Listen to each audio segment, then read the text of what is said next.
I'm going to start with the universal reminder. There are no stable coins. There are only government debt and inflation coins. Right?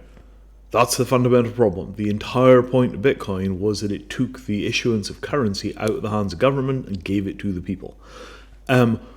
Stable coins are not stable. The dollar has lost, 99.9% of its purchasing power in the last 50 years. The government was in an emergency on debt when Donald Trump got elected and promised $1 trillion a year of spending cuts, of which nothing has been accomplished. And they just put another, $5 trillion on the debt ceiling. Every single dollar-denominated coin is the direct expression of that fiscal policy. They're death traps, right? I mean, you would do better going to pump fund than to store a substantial amount of wealth as liquid dollar cash at this juncture. Because the next thing that happens, in most people's imagination, I think it's a reasonable bet from economists, is inflation and/or hyperinflation. Things that might change that, things like AI breakouts, robotics, fundamental process efficiency gains.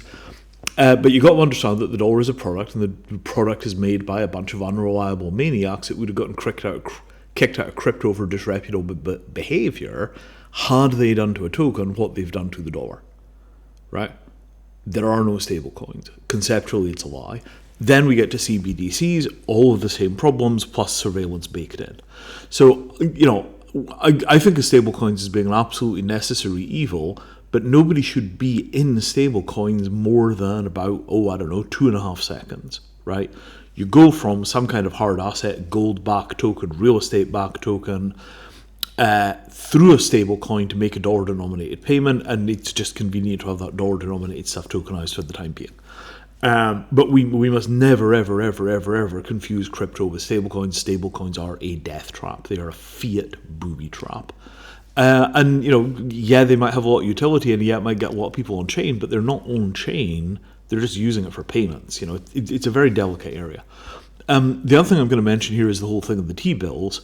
If your stablecoins are backed by T-bills, those T-bills are generating yield.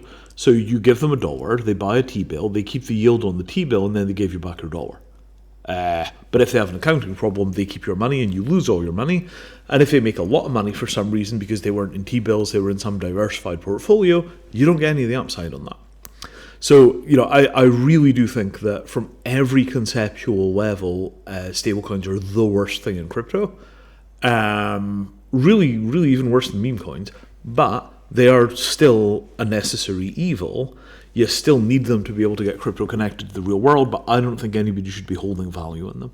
Get in, do the trade, get out again. What you get out to, I think gold-backed tokens have an enormous amount of potential, particularly because they're going to be issued in a decentralized way. Stablecoins, just say no.